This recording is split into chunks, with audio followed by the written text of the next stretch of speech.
break through self-doubt and fear. P.A.o. Motivation Channel. Self-doubt and fear interfere with our ability to achieve or set goals. Self-doubt and fear are the voices in our head telling us, "You'll never succeed, so why try? And who do you think you are?" Self-doubt and fear are also what make us listen to those voices and decide to give up before we get started.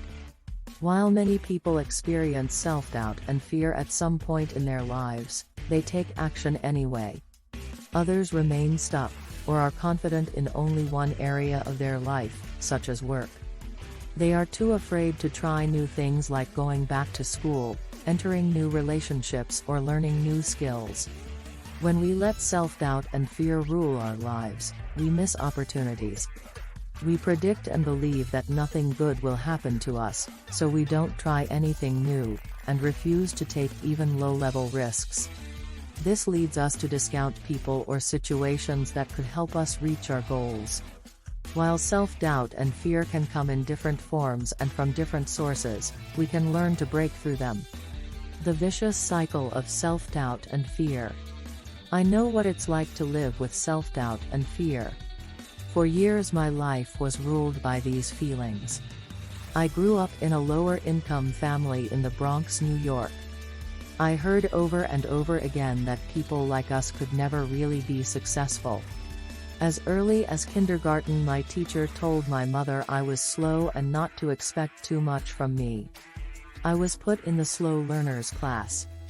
In reality, I was very smart but bored. My next teacher recognized this and moved me from the slow learners class to the advanced class. But I still had my voices telling me, "You'll never make it. You'll never be popular." I felt I wasn't as good as other people because I didn't have the money and nice clothes that some of the other girls had. I was also shy and not in the popular crowd. I internalized outside messages and became a troublemaker. My parents viewed my education as a pathway for becoming a teacher, social worker or civil servant. They limited my vision and left me believing that I didn't have a choice in what I wanted for my future. I couldn't understand how people became successful at something. But others saw potential in me. I was encouraged to study journalism and was placed in a special writing program. It could have been an incredible opportunity. Instead, I listened to my fears that I'd never make it, so I left the program and pretended that I didn't care. Later, I got accepted to the High School of Performing Arts in New York. Acting had always been my dream, despite the fact that people said my blue-collar Bronx accent would keep me from success. My parents loved me but didn't know how to give me support. They told me it was good to go to performing arts but that being an actor was out of reach for me. Rather than focus on the fact that I had gotten accepted to this wonderful school, I focused on the negative. My perception was that everyone else was wealthier, more experienced and more talented than me. I told myself, "You're not as good as everyone else. If you try and don't make it, you'll look like a fool. But if you don't try, you can still be cool." I pretended that I didn't really want to act. I didn't try, and I sabotaged myself. I felt like I had no one to talk to about my ambition. Eventually, I gave up trying and left. I told everyone, including myself, that it didn't matter. But the truth is, I had been afraid to try. I spent the next 2 years in another high school, where I used drugs daily and became an addict.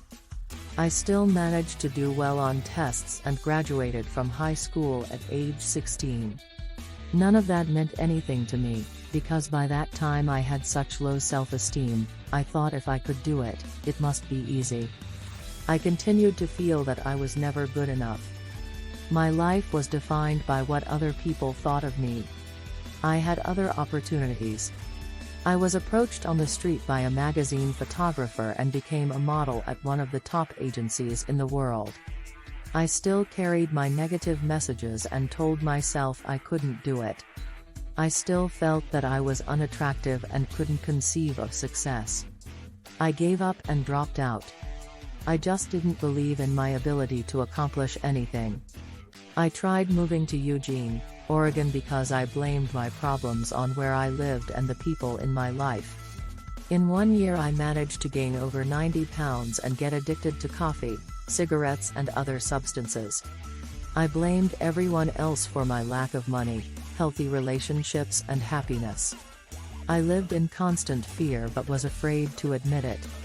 My self-destruction finally resulted in a breakdown of my physical health and I had to be hospitalized and undergo major surgery. Doctors told me what I already knew: I had to make a major change.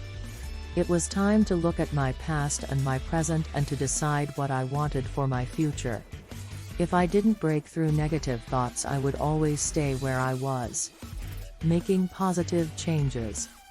I had to learn to change my attitude about myself. I read about and talked to people who had broken through their self-doubts and taken control of their lives. I got support from others and consciously began turning my destructive self-talk into constructive self-talk. I knew that if I took certain actions, my mind and emotions would follow. I let go of people who negatively influenced my life.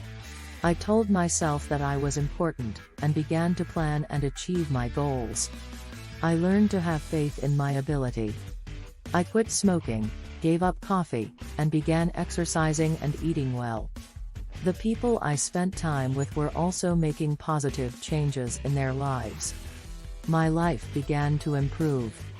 I no longer saw myself as a victim. I learned to let go of blame and started taking small risks. I stopped comparing myself to other people and began to open up to new opportunities.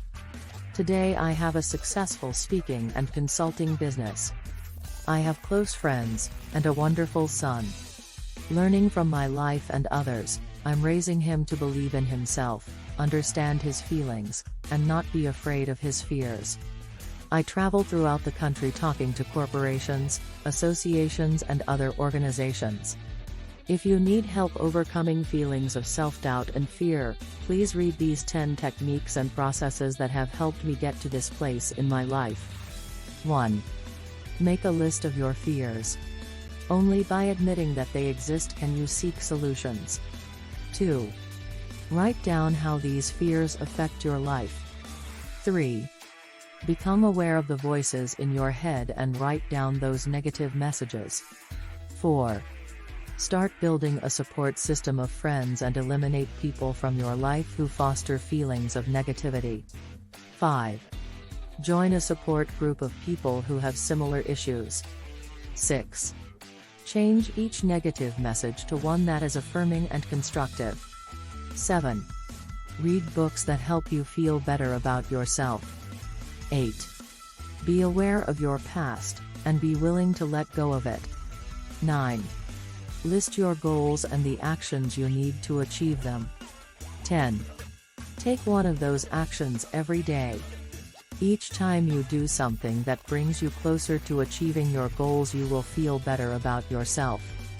When fears and self-doubts come back, and they still do, I break through them by using the tools and skills I've learned and now teach. They work. Thanks for like, subscribe, and share. P.A.o. Motivation Channel.